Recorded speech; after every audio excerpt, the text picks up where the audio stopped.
همیهنانم، جمهوری اسلامی به پایان خود رسیده و در حال سقوط است.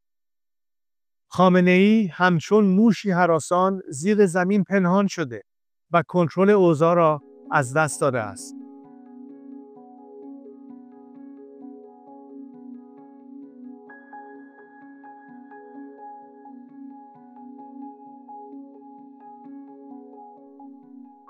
دستگاه سرکوب رژیم در حال فروپاشی است. تنها یک خیزش همگانی لازم است تا این کابوس برای همیشه پایان یابد.